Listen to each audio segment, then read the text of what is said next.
I have yet to hear any good, plausible alternative. It's like Right. Catholic integralism, no thanks. Marxism, no thanks. Some kind of power fascism, no thanks. Some kind of, neo-Calvinist Christian nationalism, no thanks. Welcome back, everybody, to another edition of Adam's Fall. I've noticed there's been a lot of worry recently about right-wing Christian nationalism. Are we heading towards a post-liberal age? Was the Enlightenment a mistake? Has liberalism been a failure? I've come across this a lot with Jonathan Pageau, who's an Orthodox commentator. He's spoken a lot about liberalism and the failure of Enlightenment values in his opinion. There's other Christian right-wing commentators that I've come across, including Dave Green, otherwise known as the Distributist, and Auron McIntyre, who's a Protestant. And you can go follow their commentary and comments. They speak a lot about political issues, but they've also commented a lot about what they perceive as the failure of liberalism. These people are often very concerned about the lack of social cohesion and common purpose in society, and they see Christianity as one of the possible ways to bring back this common purpose and cohesion.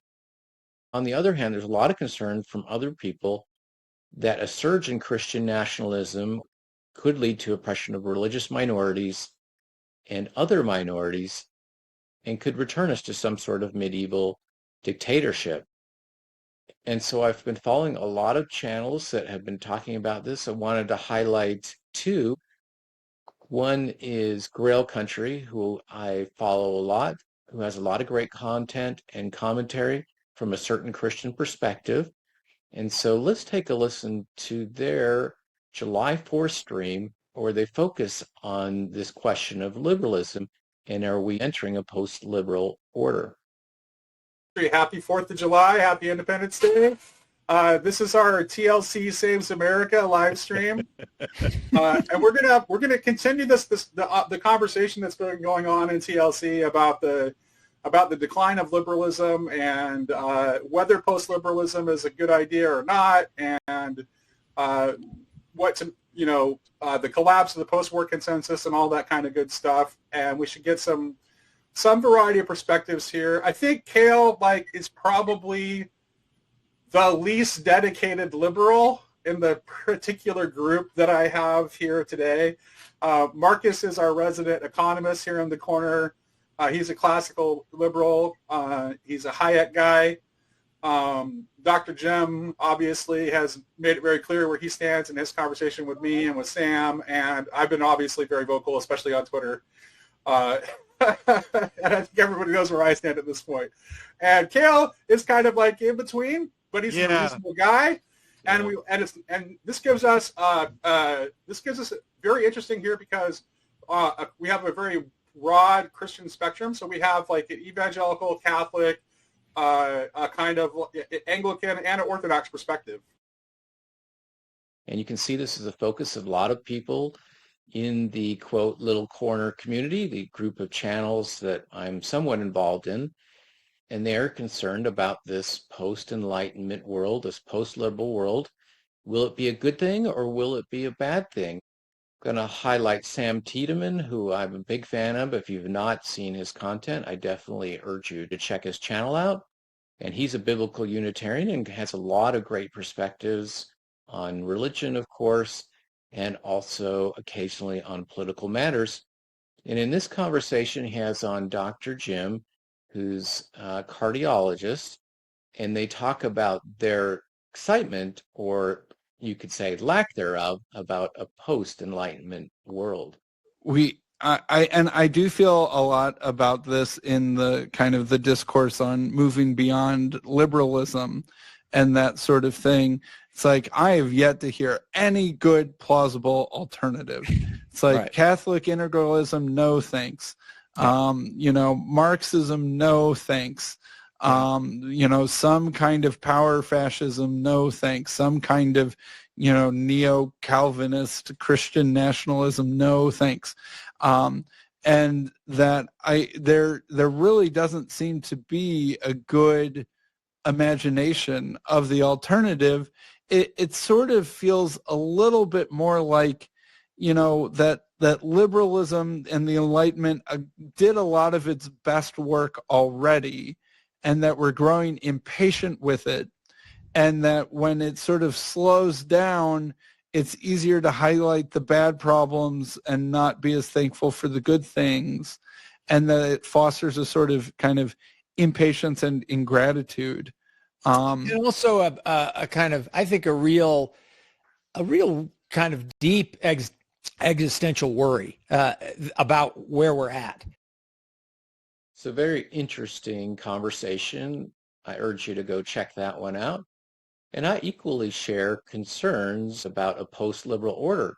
There are points on both sides, but I would definitely find myself favoring a need for some sort of liberal order because of my background, and that background is as a, quote, Mormon or member of the Church of Jesus Christ of Latter-day Saints. Now, why would that color my view on this point? Well, Joseph Smith was very adamant and supportive of the Constitution. He saw it as divinely inspired. And there was definitely a view among early church leaders, and I think Joseph Smith, that if it wasn't for the Constitution, if it wasn't for liberal values in a certain sense, that, quote, Mormonism would have been stopped before it could have been started. And even in the supposed liberal world, this supposed constitutional America, Mormonism faced a lot of persecution, and Joseph Smith was martyred, and they were forced to leave the United States and go to Utah for a period. But despite all that, I think things would have been much worse in a place like Europe, where these liberal Enlightenment values and religious freedoms hadn't taken hold as much as in the United States. So what was Joseph Smith's statements about the Constitution? Would Mormonism really have gone extinct without the Constitution and liberal values? My personal thought is that Mormonism likely would not have developed in another situation. So let's take a look at some of the statements from Joseph Smith about liberalism, or rather the Constitution. So Joseph Smith did promote many ideas consistent with classical liberalism, such as freedom of religion, freedom of speech, and limited interference from centralized power.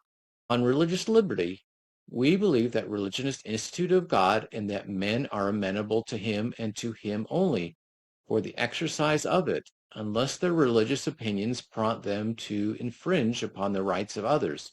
Now, this is from Doctrine and Covenants 134:4. And this aligns with classical liberal ideas about liberty and the state's limited role in private belief, that religious opinions should not infringe upon the rights of others.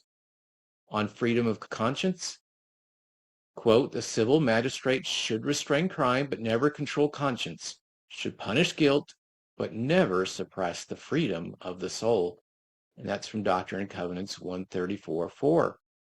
On government's role, we believe that all governments necessarily require civil officers and magistrates to enforce the laws of the same, and that such as will administer the law in equity and justice should be sought for and upheld. So this reflects support for just government limited by law, which also echoes Enlightenment values. Joseph Smith and early Latter-day leaders frequently emphasized that Mormonism could not have risen or survived without the U.S. Constitution, especially its protections of religious liberty.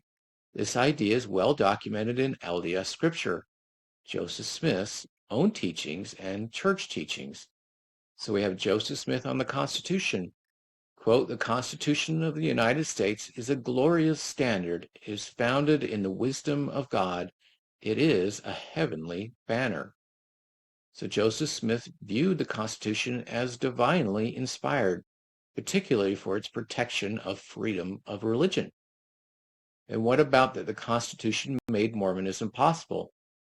While Joseph Smith may not have said this exact phrase, the sentiment that Mormonism would not have been possible without the United States Constitution is supported in his statements and teachings. For example, we say that God is true, that the Constitution of the United States is true, that the Bible is true, that the Book of Mormon is true, that the Book of Doctrine and Covenants is true, and that the Church of Jesus Christ of Latter-day Saints has the truth. This affirms the Constitution as foundational to the Church's ability to exist and teach its message. And for this purpose have I established the Constitution of this land by the hands of wise men whom I have raised up unto this very purpose. So this verse explicitly states that God raised up the U.S. Constitution to allow religious liberty to flourish, which is key to the restoration. And in his 1844 presidential campaign platform, Joseph emphasized the Constitution repeatedly. Quote, I am the greatest advocate of the Constitution of the United States there is on earth. Now that's a lofty statement. He also called for enforcing the Constitution in favor of the oppressed, including religious minorities, like the Latter-day Saints who had suffered persecution in Missouri and elsewhere. And little known fact, he advocated the abolition of slavery. So I share concern of many parts of the internet about the rise of Christian nationalism. I can also see the other point that we need a common purpose and social cohesion, and that Christian values could be such a foundation.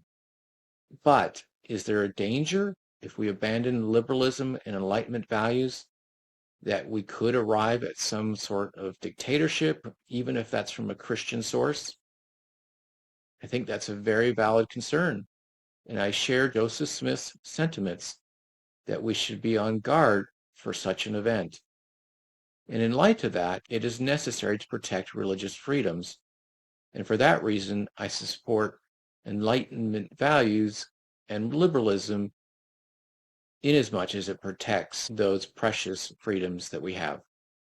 Look forward to your comments and suggestions and feedback. Until the next video.